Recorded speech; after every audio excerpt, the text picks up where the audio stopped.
ಎಲ್ಲರಿಗೂ ನಮಸ್ಕಾರ. ಕೃಷಿ ಮಹಾವಿದ್ಯಾಲಯ ಕಾರಿಕೆರೆ ಹಾಸನ. ನಾನು ದೀಕ್ಷಾ ಎ ಸಿರಿಗೆರೆ ಅಂತಿಮ ವರ್ಷದ ವಿದ್ಯಾರ್ಥಿನಿ. ಕೃಷಿ ಕಾರ್ಯಾನುಭವ ಶಿಬಿರ 25-26 ಇದರ ಅಂಗವಾಗಿ ಇಂದು ನಾವು ಶುಂಠಿಯಲ್ಲಿ ಬರುವ ರೋಗಗಳನ್ನು ತಿಳಿದುಕೊಳ್ಳೋಣ. ಹಾಸನ, ಕೊಡಗು, ಸಕಲೇಶಪುರ, ಚಿಕ್ಕಮಗಳೂರು ಪ್ರಾಂತ್ಯದಲ್ಲಿ ಶುಂಠಿಯನ್ನು ಯಥೇಚ್ಛವಾಗಿ ಬೆಳೆಯುತ್ತಿದ್ದಾರೆ.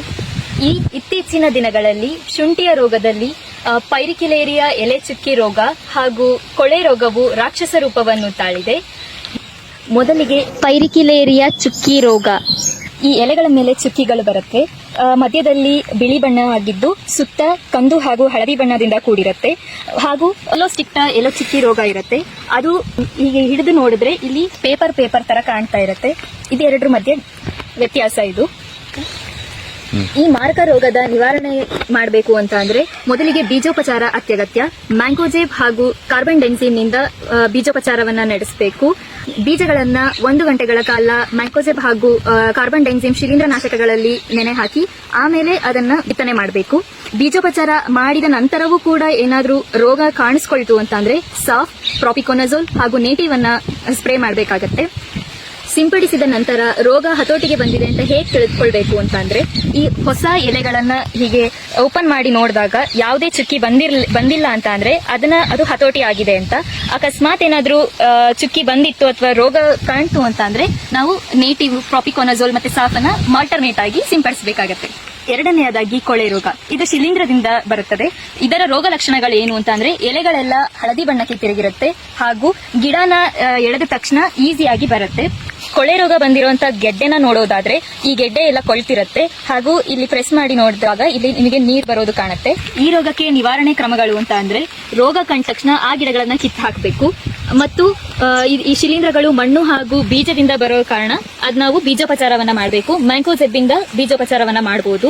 ತದನಂತರ ಬೆಳೆದಿದ್ದ ಗಿಡಗಳಲ್ಲಿ ರೋಗಗಳನ್ನ ಕಂಡ್ರೆ ಆ ಗಿಡಗಳನ್ನ ಕಿತ್ತು ಹಾಕಿ ಅಲ್ಲಿಗೆ COC ಮತ್ತೆ ಸುಣ್ಣದ ನೀರಿನಿಂದ ಡ್ರೆಂಚ್ ಮಾಡಬೇಕಾಗತ್ತೆ. ನಂತರ ಪೋಷಕಾಂಶಗಳಾದ ಕ್ಯಾಲ್ಸಿಯಂ, ಬೋರಾನ್, ಮೆಗ್ನೀಷಿಯಂಗಳ ಕೊರತೆಯಿಂದಾಗಿ ಎಲೆಯ ತುದಿಯಲ್ಲಿ ಈ ರೀತಿ ಬಿಳಿ ಬಣ್ಣಕ್ಕೆ ತಿರುಗತ್ತೆ. ಇದನ್ನ ನಿವಾರಣೆ ಮಾಡಬೇಕು ಅಂದ್ರೆ KVKಯಲ್ಲಿ ಸಿಗುವಂತ ಜಿಂಜರ್ ಸ್ಪೆಷಲ್ ಅನ್ನ ಸಿಂಪಡಿಸಬೇಕಾಗುತ್ತೆ. ಹಾಗೂ ಹೆಚ್ಚಿನ ಮಾಹಿತಿಯನ್ನು ನಮ್ಮ ಪ್ರಾಧ್ಯಾಪಕರಾದ ಡಾಕ್ಟರ್ ಮಂಜುನಾಥ್ ರವರು ನೀಡುತ್ತಾರೆ.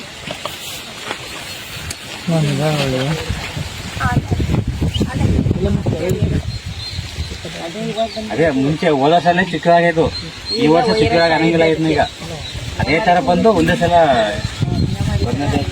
ಏನೇನು ರೋಗ ಬರ್ತದೆ ಅಂತ ಆಲ್ರೆಡಿ ನೀವು ನೋಡ್ಬಿಟ್ಟಿದ್ರ ಅಲ್ವಾ. ಮೊದ್ಲೇನಾಗ್ತಾ ಇತ್ತು, ಯಾವಾಗ್ಲೂ ಶುಂಠಿ ಹಾಕಿದ್ರೆ ಕೊಳೆ ರೋಗ ಬರ್ತಾ ಇದೆ. ಒಂದೇ ರೋಗ ಸಿವಿಯರ್ ಆಗಿ ಬಂದ್ಬಿಟ್ಟು ಈ ತರ ಆಗ್ಬಿಟ್ಟು ಸಫಾಗ್ತಾ ಇತ್ತು. ಗಡ್ಡೆ ಎಲ್ಲ ಕೊಳ್ಬಿಟ್ಟು ಗಿಡ ಎಲ್ಲ ಎಳೆದ್ರೆ ಈಸಿಯಾಗಿ ಬಂದ್ಬಿಟ್ಟು ಎಲ್ಲ ಕೊಳೆ ರೋಗ ಬಂದು ಹೋಗ್ತಾ ಇತ್ತು. ಏನಂದ್ರೆ ಈ ನೋಡಿ ಈ ತರ ಕೊಳೆ ರೋಗ ಅಂತಂದ್ರೆ ಎಲ್ಲೆಲ್ಲಿ ತೇವಾಂಶ ಜಾಸ್ತಿ ಇರ್ತೋ, ರೋಗಾಣುಗಳು ಎಲ್ಲೆಲ್ಲಿ ಇರ್ತವೋ ಅಲ್ಲೇನಾಗ್ತಾ ಇದೆ, ಗಿಡ ಎಲ್ಲ ಹಳದಿ ಆಗ್ಬಿಟ್ಟು ಎಲ್ಲ ಒಣಗ್ಬಿಟ್ಟು ಎಲೆಗಳೆಲ್ಲ ಒಣಗ್ಬಿಟ್ಟು ಏನಾಗ್ತಾ ಇತ್ತು ಅಂತಂದ್ರೆ ಒಂದು ಪ್ಯಾಚ್ ಅಲ್ಲೆಲ್ಲಿ ಬರ್ತಾ ಇತ್ತು. ಆಯ್ತಾ. ಮತ್ತೆ ಎಳೆದ್ರೆ ಏನಾಗ್ತಾ ಇತ್ತು, ಗಿಡ ಈಸಿಯಾಗಿ ಬಂದ್ಬಿಡ್ತಾ ಇತ್ತು. ಗಡ್ಡೆ ನೋಡಿದ್ರೆ ಏನಾಗ್ತಾ ಇತ್ತು, ಈ ತರ ಕೊಳೆ ಆಗ್ತಾ ಇತ್ತು, ವಾಸನೆ ಅನ್ನೋದು ಬರ್ತಾ ಇತ್ತು. ಇದು ಕೊಳೆ ರೋಗ. ಆಯ್ತಾ. ಸೊ ಇದನ್ನ ನಿರ್ವಹಣೆ ಮಾಡೋದಕ್ಕೆ ಏನ್ ಮಾಡ್ತಿದ್ರು ಅಂತಂದ್ರೆ ಕಾಪರ್ ಆಕ್ಸಿಕ್ಲೋರೈಡ್ COC ಅಂತ ಸಿಗುತ್ತೆ. ಅದನ್ನ ಏನ್ ಮಾಡ್ಬೇಕು ಅಂತಂದ್ರೆ ಫಸ್ಟ್ ಇಲ್ಲಿ ರೋಗ ಬಂದಿರೋ ಗಿಡನ ತೆಗಿಬೇಕು ನೀವು. ಇಲ್ಲಿ ಇಮಿಡಿಯೇಟ್ ಆಗಿ ರೋಗ ಬಂದಿರೋ ಗಿಡನ ತೆಗೆದುಬಿಟ್ಟು ಆ ಭಾಗಕ್ಕೆ ನೀವೇನ್ ಮಾಡ್ಬೇಕಂತಂದ್ರೆ ಇಮಿಡಿಯೇಟ್ ಆಗಿ ನಿಮ್ಮ ಹತ್ರ ಸುಣ್ಣದ ತಿಳಿ ನೀರು ಇರುತ್ತಲ್ಲ, ಒಂದು ಸುಣ್ಣ ಸ್ವಲ್ಪ ಒಂದು 100 ಗ್ರಾಮು ಅಷ್ಟು ತಗೊಂಡು 1 ಲೀಟರ್ ಒಂದು 10 ಗ್ರಾಮು 20 ಗ್ರಾಮು ತಗೊಂಡು ಸುಣ್ಣ ತಿಳಿ ನೀರು ಮಾಡ್ಕೊಂಡು ಈ ಭಾಗಕ್ಕೆ ಬಿಟ್ಬಿಡ್ಬೇಕು.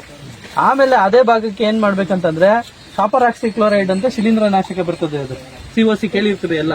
ಅದನ್ನ 3 ಗ್ರಾಮ್ 1 ಲೀಟರ್ ನೀರಿಗೆ ಹಾಕೊಂಡು ಅದನ್ನ ಈ ಭಾಗಕ್ಕೆ ಬಿಡಬೇಕು. ಮತ್ತೆ ಸುತ್ತ ಇರೋ ಗಿಡಗಳಿಗೆಲ್ಲ ನೀವು ಬುಡಕ್ಕೆ ಬಿಡಬೇಕಾಗ್ತದೆ. ತಾಮ್ರ ಮಿಶ್ರಣ. ಹೌದು, ಕಾಪರ್ ಆಕ್ಸಿಕ್ಲೋರೈಡ್ ಅಂತ ಅಂದ್ಬಿಟ್ಟು COC ಅಂತ ಅಂದ್ಬಿಟ್ಟು ಅದನ್ನ ಈ ಭಾಗಕ್ಕೆ ಮತ್ತೆ ಎಲ್ಲಾ ಭಾಗಗಳಿಗೂ ಬಿಡಬೇಕು. ಅದಕ್ಕೆ ನಾವು ಮುಖ್ಯ ನೀವ್ ಏನ್ ಮಾಡ್ಬೇಕು, ಫಸ್ಟ್ ಇದನ್ನೆಲ್ಲ ತೆಗಿಬೇಕು. ರೋಗ ಬಂದಿರೋದನ್ನ ತೆಗಿಬೇಕು. ನೀವು ರೋಗ ಬಂದಿರೋದನ್ನ ತೆಗಿದೇನೆ ಈ ತರ ಮಾಡಕ್ ಹೋದ್ರೆ ರೋಗ ಕಂಟ್ರೋಲ್ ಆಗಲ್ಲ. ಇದರಿಂದ ರೋಗಾಣು ಏನಾಗ್ತದೆ, ಬೇರೆ ಇದಕ್ಕೆಲ್ಲ ಸ್ಪ್ರೆಡ್ ಆಗ್ತಾ ಇರ್ತದೆ. ಗೊತ್ತಾಯ್ತಾ. ಇದನ್ನ ಫಸ್ಟ್ ತೆಗಿಬೇಕು. ಅದಾದ್ಮೇಲೆ ನೆಕ್ಸ್ಟ್ ಎಲೆ ಚುಕ್ಕೆ ರೋಗ ಅಂತ ಬರ್ತಾ ಇತ್ತು. ಈ ಎಲೆ ಚುಕ್ಕೆ ರೋಗ ಇವಾಗ ಬರ್ತಾ ಇರೋದಕ್ಕೂ ಅದಕ್ಕೂ ಡಿಫರೆನ್ಸ್ ಇದೆ. ಅಂದ್ರೆ ಲಕ್ಷಣಗಳಲ್ಲಿ ಬೇರೆ ಬೇರೆ ಇರ್ತದೆ. ಅಂತಂದ್ರೆ ಮೊದಲು ಬರ್ತಾ ಇದಕ್ಕೆ ಏನಾಗ್ತಾ ಇತ್ತು, ಬಿಳಿಯ ಪ್ಯಾಚಸ್ ಏನಾಗ್ತಿತ್ತು ಅಂತಂದ್ರೆ ಎಲೆ ಮೇಲೆ ಅಲ್ಲಲ್ಲಿ ದೊಡ್ಡದಾಗಿ ಬರ್ತಾ ಇತ್ತು. ಇಷ್ಟೊಂದು ಚಿಕ್ಕದಾಗಿ ಬರ್ತಾ ಇರ್ಲಿಲ್ಲ. ಸ್ವಲ್ಪ ದೊಡ್ಡದಾಗಿ ಬಂದು ಅದನ್ನ ಏನ್ ಮಾಡುದು ಈ ತರ ಬೆಳಕಿಗಿಟ್ರೆ ಏನಾಗ್ತಿತ್ತು, ಪೇಪರ್ ತರ ಆಗ್ಬಿಟ್ಟು ಬೆಳ್ಳಗೆ ಚಿಕ್ಕೆಗಳು ಬರ್ತಾ ಇತ್ತು. ಆಯ್ತಾ. ಸೊ ಅದೊಂಥರ ಶಿಲೀಂಧ್ರ ಅದು ಪಿಲ್ಲೋಸ್ಟಿಕ್ಟಾ ಲೀಫ್ ಸ್ಪಾಟ್ ಅಂತ ಅಂದ್ಬಿಟ್ಟು, ಪಿಲ್ಲೋಸ್ಟಿಕ್ಟಾ ಅಂತ ಶಿಲೀಂಧ್ರದ ಹೆಸರು. ಆಯ್ತಾ. ಅದನ್ನು ಸಹ ಏನಾಯ್ತಂದ್ರೆ ಅಂದ್ರೆ ಯಾವಾಗ ಬರ್ತಿತ್ತು ಅಂದ್ರೆ ಮಳೆ ಜಾಸ್ತಿ ಹಿಡ್ಕೊಂಡಾಗ, ಇದು ಮೋಡ ಕವಿದ ವಾತಾವರಣ, ಟೆಂಪರೇಚರ್ ಕಡಿಮೆ ಆದಾಗ ಏನಾಗ್ತಿತ್ತು ಅಂತಂದ್ರೆ ಆ ಶಿಲೀಂಧ್ರದ ರೋಗ ಬರ್ತಾ ಇತ್ತು. ಆಯ್ತಾ. ಇವಾಗ ಏನಾಗ್ತಾ ಇದೆ, ಈ ವರ್ಷದಿಂದ ಈ ಪೈರಿಕ್ಯುಲೇರಿಯಾ ಲೀಫ್ ಸ್ಪಾಟ್ ಅಂತ ಇದೊಂದು ಹೊಸದಾಗಿ ಬಂದಿದೆ. ಫಸ್ಟ್ ಇದನ್ನ ಇದರಲ್ಲಿ ಕೊಡಗು ಕಡೆ ಎಲ್ಲ ರಿಪೋರ್ಟ್ ಮಾಡಿದ್ರು ಕರ್ನಾಟಕದಲ್ಲಿ. ಆ ಕಡೆಯಿಂದ ಏನಾಗ್ತದೆ, ಇವಾಗ ಎಲ್ಲಾ ಕಡೆನೂ ಇದು ಡಿಸೀಸ್ ಅನ್ನೋದು ಬಂದ್ಬಿಟ್ಟಿದೆ. ಆಯ್ತಾ. ಇದು ಪೈರಿಕ್ಯುಲೇರಿಯಾ ಶಿಲೀಂಧ್ರದಿಂದ ಬರೋ ಎಲೆ ಚುಕ್ಕೆ ರೋಗ. ಇದು ನೀವು ಲಕ್ಷಣಗಳೆಲ್ಲ ಗೊತ್ತೇ ಇದೆ. ಚುಕ್ಕೆ, ಸಣ್ಣ ಸಣ್ಣ ಚುಕ್ಕೆಗಳೆಲ್ಲ ಬಂದ್ಬಿಟ್ಟು ಗಿಡ ಎಲ್ಲ ಒಣಗಿಬಿಟ್ಟು ಎಲ್ಲ ಬೆಂಕಿ ರೋಗನು ಅಂತ ಕರಿಬಹುದು ಇದನ್ನ. ಆಯ್ತಾ. ಇದರ ನಿರ್ವಹಣೆಗೆ ನೀವೇನ್ ಮಾಡ್ಬೇಕಂತಂದ್ರೆ, ರೋಗ ಲಕ್ಷಣ ಕಂಡ ತಕ್ಷಣ ನೀವು ಯಾವಾಗಂತ ಇದಲ್ಲ ಸರ್ ಎಷ್ಟು ದಿನ ಆದ್ಮೇಲೆ ನಾವು ಸಿಂಪಡಣೆ ಮಾಡ್ಬೇಕು ಅಂತ ಕೇಳಂಗಿಲ್ಲ. ಈ ಎಲೆಗಳ ಮೇಲೆ ಚುಕ್ಕೆಗಳು ಕಾಣಿಸ್ಕೊಂಡ ತಕ್ಷಣ ಏನ್ ಮಾಡ್ಬೇಕು, ಮೊದಲಿಗೆ ಪ್ರೊಪಿಕೊನಜೋಲ್ ಅಂತ ಒಂದು ಶಿಲೀಂಧ್ರ ನಾಶಕ ಬರ್ತದೆ, ಟಿಲ್ಟ್ ಅಂತ ಅಂದ್ಬಿಟ್ಟು ಅದನ್ನ 1 ml 1 ಲೀಟರ್ ನೀರಿಗೆ ಬೆರೆಸಿ ನೀವು ಸಿಂಪಡಣೆ ಮಾಡಬೇಕಾಗ್ತದೆ ಫಸ್ಟ್ಗೆ. ಆಯ್ತಾ. ಆಮೇಲೆ ಇದೇ ತರ ರೋಗ ಏನಾದ್ರೂ ಸ್ಪ್ರೆಡ್ ಆಗ್ತಾ ಇದೆ, ವಾತಾವರಣ ಇದೆ, ಮೋಡ ಕವಿದ ವಾತಾವರಣ ಇದೆ, ಮಳೆ ಇದೆ ಅಂತಂದ್ರೆ ನೆಕ್ಸ್ಟ್ ನೀವು ನೆಟಿವೋ ಅಂತ ಒಂದು ಶಿಲೀಂಧ್ರ ನಾಶಕ ಸಿಗ್ತದೆ. ಅದನ್ನ ನೀವು 2 ಗ್ರಾಂ ಪ್ರತಿ ಲೀಟರ್ ನೀರಿಗೆ ಹಾಕಿ ನೀವು ಸಿಂಪಡಣೆ ಮಾಡಬೇಕು. ಆಯ್ತಾ. ಸೊ ಇಷ್ಟು ಮಾಡಿ ನೀವು ಮತ್ತೆ ಏನಾದ್ರೂ ರೋಗ ಜಾಸ್ತಿ ಆಗ್ತಾ ಇದೆ, ಇದೆರಡು ಶಿಲೀಂಧ್ರ ನಾಶಕನ ಸಿಂಪಡಣೆ ಮಾಡಬೇಕು. ಫಸ್ಟ್ ಪ್ರೊಪಿಕೊನಜೋಲ್ ಅಂತ ಅಂದ್ಬಿಟ್ಟು ಟಿಲ್ಟ್ ಅಂತ ಸಿಗ್ತದೆ, ಅದು 1 ml. ಇದು ನೆಟಿವೋ ಅಂತ ಅಂದ್ಬಿಟ್ಟು ಇದು 15 ದಿನ ಬಿಟ್ಟು ಇನ್ನೊಂದು ಸೆಕೆಂಡ್ ಸ್ಪ್ರೇ ನೀವು ಕೊಡಬೇಕಾಗ್ತದೆ. ಆಯ್ತಾ. ಸೊ ಆದ್ರೂ ಆಮೇಲೆ ಇನ್ನ ಏನಾದ್ರೂ ರೋಗ ಏನಾದ್ರೂ ಜಾಸ್ತಿ ಆಗ್ತಾ ಇದೆ ಅಂತಂದ್ರೆ ಇನ್ನೊಂದ್ಸಲ ನೀವು ಪ್ರೊಪಿಕೊನಜೋಲ್ ಅಥವಾ ಸ್ಯಾಫ್ ಅಂತ ಫಂಗಿಸೈಡ್ ಒಂದು ಬರ್ತದೆ, ಸ್ಯಾಫ್ ಕೇಳಿರ್ತೀರಾ, ಅದನ್ನು ಸಿಂಪಡಣೆ ಮಾಡಬಹುದು. ಎಲ್ಲ ಎಲೆ ಚಿಕ್ಕ ರೋಗಗಳಿಗೂ ಅದು ಆಗ್ತದೆ. ಆಯ್ತಾ. ಬೀಜದ ಕೊರತೆಯಿಂದನೂ ಇಲ್ಲ ಇವು ಜಮೀನಲ್ಲ ಹಿಂಗೆ ಬರುತ್ತಾ ಅದು ಏನಂತಂದ್ರೆ ರೋಗಾಣು ಇದು ಬೀಜದಲ್ಲೂ ಇರ್ತದೆ, ಮಣ್ಣಿನಲ್ಲೂ ಇರ್ತದೆ. ಏನಂತಂದ್ರೆ ನೀವು ಬೀಜ ಪರ್ಚೇಸ್ ಮಾಡ್ತಿರಲ್ಲ, ಅದನ್ನ ಹೋಗಿ ನೀವು ತೋಟ ಎಲ್ಲ ಚೆನ್ನಾಗಿದ್ಯಾ, ಹೆಲ್ದಿ ಆಗಿದ್ಯಾ ಅಂತ ನೋಡ್ಬಿಟ್ಟು ಅಂತ ಪ್ಲೇಸ್ ಅಲ್ಲಿ ಪರ್ಚೇಸ್ ಮಾಡೋ ಟೈಮಲ್ಲಿ ಗಿಡಗಳು ಕಾಣಲ್ಲ, ಕಾಣೋದಿಲ್ಲ. ಅದಕ್ಕೆ ನೀವೇನ್ ಮಾಡ್ಬೇಕಂದ್ರೆ ಬೀಜೋಪಚಾರ ಚೆನ್ನಾಗಿ ಮಾಡ್ಬೇಕಂತೆ. ಬೀಜೋಪಚಾರ ಒಂದು 15ರಿಂದ 20 ನಿಮಿಷ ಇಟ್ಬಿಟ್ಟು ಆಮೇಲೆ ನೀವು ಬೀಜೋಪಚಾರ ಮಾಡಿ. ಇಲ್ಲ ಆತರ ಮಾಡಿದ್ರೆ ಏನಾಗುತ್ತೆ ಅಂತಂದ್ರೆ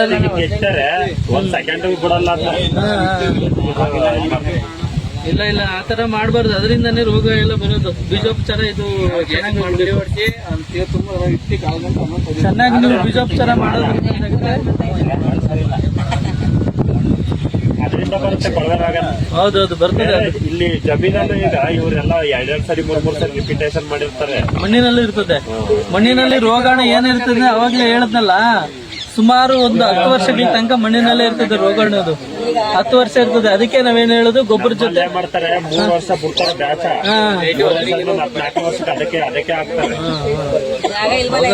ರೋಗಾಣು ಇದ್ದೇ ಇರ್ತದೆ ಮಣ್ಣಿನಲ್ಲಿ. ಅದಕ್ಕೆ ನಾವ್ ಹೇಳೋದು ಟ್ರೈಕೋಡರ್ಮಾ ಹಾಕಿ, ತಿಪ್ಪೆ ಗೊಬ್ಬರ ಜೊತೆ ಟ್ರೈಕೋಡರ್ಮಾ ಹಾಕಿ ವರ್ಷ ಅಂತ ಹೇಳೋದು. ಅವಾಗ ರೋಗಾಣುಗಳ ಸಂಖ್ಯೆ ಅನ್ನೋದು ಕಡಿಮೆ ಆಗ್ತಾ ಇರ್ತದೆ. ಅದನ್ನ ತಿಪ್ಪೆಗೂ ಮಿಕ್ಸ್ ಮಾಡ್ಕೋಬಹುದು, ಇಲ್ಲ ನೀವು ಚೆಲ್ತೀರಲ್ವಾ, ಮಿಕ್ಸ್ ಮಾಡ್ಕೊಂಡು ಚೆಲ್ಬಿಡಿ.